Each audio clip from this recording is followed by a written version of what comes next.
अब जब दो देश सालों बाद हाथ मिलाते हैं तो वो डिप्लोमेसी तो नहीं होती है। जुलाई 14, 2025, 5 साल बाद एस जयशंकर चाइना की धरती पे कदम रखते हैं। लेकिन 2025 में ही बाकी विजिट्स भी हुई हैं चाइना में, जैसे जून 2025 में ही डिफेंस मिनिस्टर राजनाथ सिंह और उसके बाद national security adviser Ajit Doval ने भी इंपॉर्टेंट सिक्योरिटी मीटिंग्स अटेंड की थी। 3 दिन की यात्रा थी। From SCO foreign ministers meeting in Tianjin, जो बॉर्डर डिस्प्यूट, इम्बैलेंस ट्रेड और कॉन्टिन्यूस इशू ऑफ तिब्बत पे रखी गई थी। लेकिन एक सवाल इससे ये उठता है कि 5 साल एक भी विजिट क्यों नहीं हुई। जयशंकर ने इससे पहले चीन की यात्रा 2019 में की थी। उसके बाद गलवान वैली क्लैश हुआ। गलवान वैली ईस्टर्न लद्दाख में है, बिल्कुल इंडिया चाइना के बीच लाइन ऑफ एलएसी के पास। ये अक्साई चीन को कनेक्ट करता है, जिसको इंडिया अपना हिस्सा मानता है और चाइना उस पे कब्जा करके बैठा है। इंडिया यहाँ पे एक इम्पोर्टेंट रोड बना रहा था जिससे चाइना को प्रॉब्लम थी। 15 जून 2020 इंडिया और चाइना के सोल्जर्स आमने सामने टकराए। इंडिया के 20 सोल्जर्स शहीद हो गए और चाइना के हिसाब से उनके 4। इसके बाद ही बॉयकॉट चाइना का नारा शुरू हो गया और इसी में टिकटॉक जैसी एप्स बैन हो गई। डिप्लोमेसी टूट गई। 5 साल तक कोई भी हाई लेवल विजिट नहीं हुई। अब आते हैं रिसेंट विजिट पर। S Jaishankar's visit is no coincidence. October 2024 में डिसएंगेजमेंट एग्रीमेंट एक टर्निंग पॉइंट बना। फिर ब्रिक्स ने इंडिया और चाइना की दूरी कम की और अभी चाइना पे भी यूएस के टैरिफ भारी हैं। एस जयशंकर ने कहा कि नेबरिंग कंट्रीज और इकोनॉमिक मेजर होने के नाते इंडिया और चाइना के बीच ओपन डायलॉग्स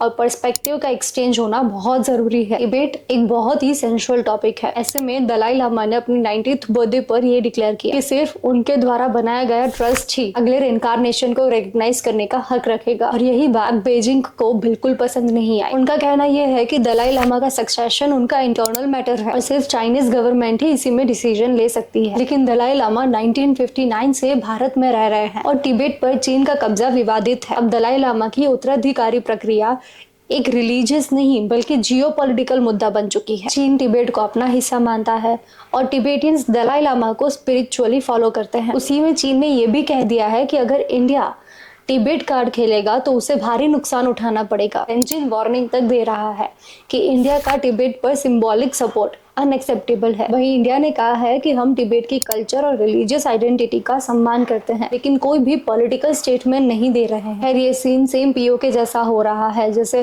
पाकिस्तान ने कश्मीर इलीगली ऑक्यूपाई कर रखा है। इस मीटिंग के काफी क्रिटिकल एजेंडा पॉइंट्स थे। उसमें से एक था रेयर अर्थ कंपोनेंट्स। चाइना ने रेयर अर्थ मिनरल्स पर एक्सपोर्ट रेस्ट्रिक्शंस लगाए हैं। आज की डेट में China global rare earth production का 90% कंट्रोल रखता है। ये वही कंपोनेंट्स हैं जो स्मार्टफोन, इलेक्ट्रिक व्हीकल्स और मिलिट्री हार्डवेयर में यूज होते हैं। ये रेस्ट्रिक्शंस की वजह से इंडियन मैन्युफैक्चरर्स को बहुत बड़ा सेटबैक मिला और एस जयशंकर ने भी इस चीज को क्रिटिसाइज किया है। उसके बाद आता है इंडिया और चाइना की डायरेक्ट फ्लाइट्स जो 2020 से बंद है, उन्हें ही रिज्यूम करने पर डिस्कशन हुआ है। वहाँ पे ट्रांस बॉर्डर रिवर पर कोऑपरेशन जैसे हाइड्रोलॉजिकल डेटा शेयरिंग दोबारा शुरू करना, जिससे फ्लड वार्निंग्स और वाटर मैनेजमेंट में हेल्प मिलती है। इंडियंस के लिए ये बहुत ही बेनिफिशियल है। कैलाश मानसरोवर यात्रा को फिर से शुरू करना, जो एक सेक्रेड पिलग्रिमेज है हिंदूज के लिए तिब्बत में। इस स्टेप को दोनों साइड्स ने वाइडली अप्रिशिएट किया है। 15 जुलाई को एस जयशंकर की मीटिंग होती है चाइना के प्रेसिडेंट के साथ, जिसमें सबसे पहले उन्होंने हमारे यहाँ से